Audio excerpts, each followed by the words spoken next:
Hi, it's Colette. Welcome back to my channel. If you're new, I hope you'll subscribe and stay. And to all you Goldie oldies, welcome back.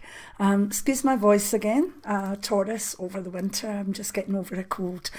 This is a new playlist or type of video that I wanted to do that I'm sure we'll be adding to in 2018 a lot. I'm calling it Subscribers Requests. And basically, I'm always saying, what would you like to know about? What would you like me to talk to you about? And I've got my notepad building up, but I fancied doing this one. Certainly, I thought, will I be able to do this? But I was asked by Jackie, who's a subscriber and who also comments a lot, and getting to know people that comment quite a lot better. And she wondered if I would be able to explain how I experience my psychic senses. And I was like, oh God, that might be hard. But the more I thought about it, the more I thought, well, I've already done sort of playlists on the psychic senses, and this is just one that kind of is my experience more of them, the way I sense the psychic things that are going on round about me. So I hope you like this, and if you have something you would like me to cover, we could certainly do it if you put it in the comments below. And this can be a whole thing that builds up of what you want to know from me. So this is the very first subscribers request, and thank you to Jackie in the USA. Right, so the first one I'll go with is what I see as my strongest psychic sense, which is clairvoyance, or an open third eye. That's the one I've been more aware of being active since I was very, very, very small. So how do I sense it? Obviously, during readings, I'll have opened it up to a way that I can see things and connect with them. But if we just look at it in more of a kind of day-to-day basis, sometimes I'll get what is like flash pictures here, and sometimes it's almost like a wee rolling video, but just a short, maybe 2 or 3 seconds of me looking at a video. Now, just before I go into that, I started a technique way back in the 90s where when I was getting the little flash pictures, they are so quick, and if I was talking to someone, particularly in a reading, I would get distracted and it would have gone. So what I started doing was, I felt if I could hang on to it in some way for just longer, so that I could look at it longer, that would be a good thing. So I started to, once I get the flash, try and quickly put it into my memory and then project it through my eyes behind the person. Now, I know that sounds odd, and I'll maybe do a deeper video on that, but it was my way of catching that, memorising it and projecting it. Now, those of you that have been for readings over 20, 30 years know I always have a blank wall in front of me. And you may have wondered why that is. One, I like to be able to see my spirit guide properly, but also there's an area that if I get a flash picture, I'll immediately look at, and what I'm doing is transferring it from my third eye to my memory and back out again, so that my real eyes can have a better look. So what I then have is the third eye picture, and for a wee bit longer I have the projection on the wall. It took a lot of practice to manage that, but if you can do it, it's an amazing tool. Yes, it may only give me 2 or 3 more seconds, but that's vital if you want to get something across. So if you want me to try and explain that more, I'll do another video on it. Just put it in the comments below. So I have developed a technique where I can try and see something from the third eye longer through the memory and projecting it. It's an odd thing, but it does work. But the flash pictures, to give you an example, there was a woman in for a reading and I wanted to talk about her husband and his job. And basically I saw him sitting up high in like a lorry cab, an articulated thing. And then I got that flash. And then the next thing I got a flash of what was like the back of a cow, not the back, but the side one with the black and white, you know, like stuffed cow or whatever. And I just laughed because I said, I've just got a visual of your husband and he looks as though he's driving a big cow. And she laughed and she said, he is a driver for Robert Wiseman Dairies. Now, in the UK, you'll know that Robert Wiseman, all their vans and their Arctics have the big black and white livery of a cow, obviously a dairy. But the way I saw it was separate. I got a flash picture of him driving, and then I got a flash picture of a close-up of like the side of a cow. Now, putting it together, it makes a lot of sense, and it did for her, but for me, I just had to go on trust that the two visuals I got were important. So that's the flash picture thing, and again, it was like, boom, boom, you know. The other one is like a mini video, excuse me.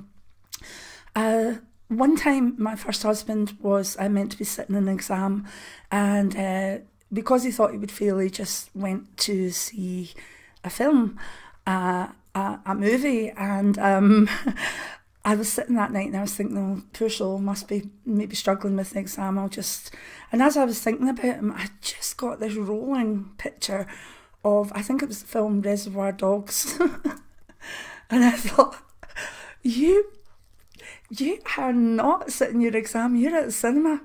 So literally, he should have known he'd been found out, but there was quite an argument that night when he came back in from sitting his exam. So that was like about maybe 2 or 3 seconds of seeing what I would identify as the roll-on for or the start of a film, Reservoir Dogs. It was more like maybe the advert for it, because I can't watch violent videos or stuff. They stay with me and they haunt my brain, so I don't go there. So obviously it was something he wanted to see and I wouldn't go with him, so he went himself, which is fine. All in the past. So that's the way that the clairvoyance is perceived by me.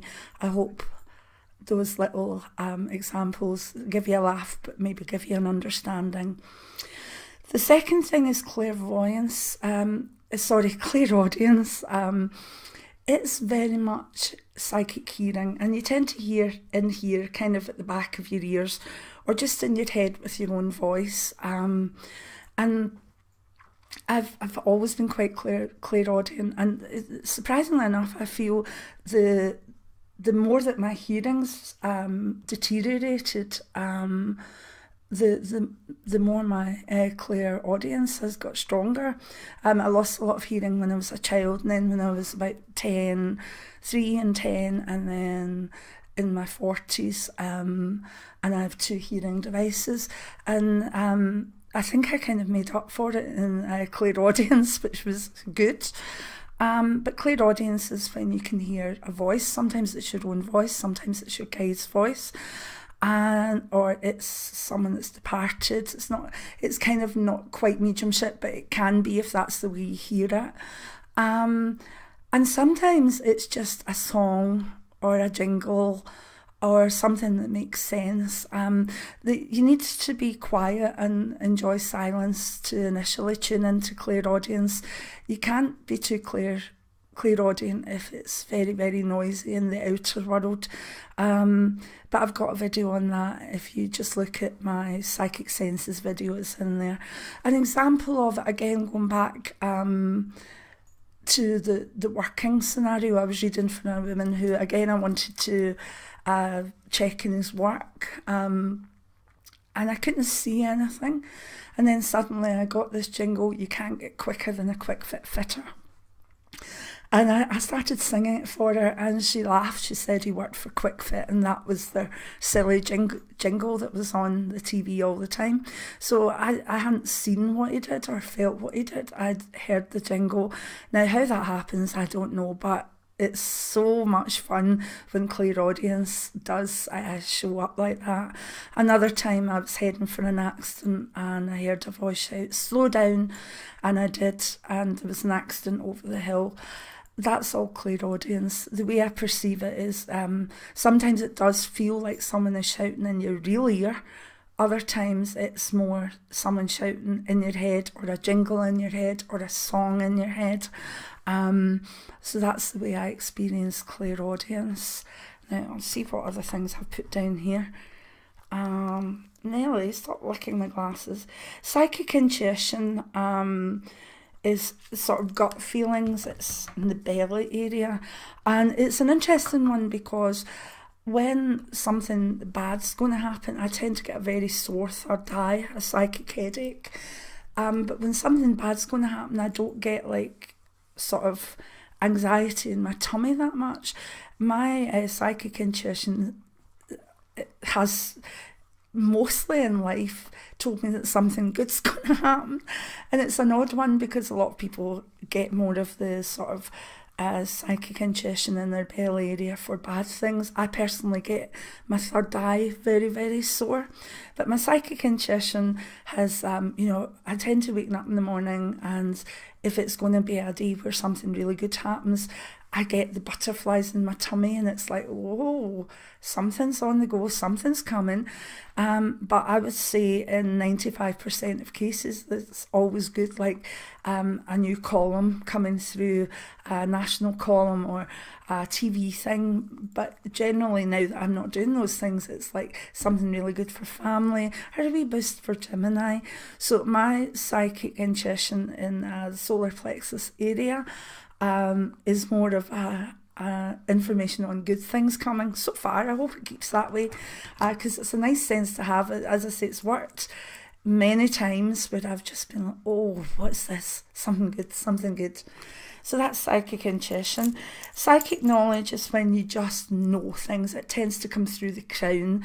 And again, it's different from maybe imagination or your own brain going sort of, oh, well, if I do this, I'll do that, and that will be the outcome. Psychic knowledge is just, boom, I know that person is that way, or I know that person isn't particularly meant to be part of my life, and that's not with me. With a lot of people, they get that in their psychic intuition, they get it in their belly area, but with me, that type of thing tends to come just through knowledge. And the way I can say that I feel that is it's not like a lot of thoughts, it's not like a lot of words or a lot of energy, it's just a whap. I know tomorrow's not going to be good. I know that person's in trouble. And I would say that the way for you maybe to identify that is the sheer swiftness of it. It's literally like just something coming straight into your head, and an unswerving knowledge that this is so. So normally when that happens to me, I'm very aware of trying to work with it, because that sense hasn't really let me down in any way.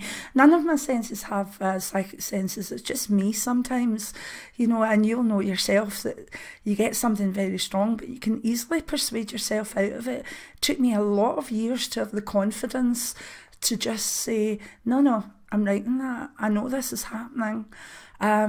So if you feel that you're getting all these things but you haven't really done anything with them, or you're not sure, I would just say build up your confidence and believe in your own psychic senses more.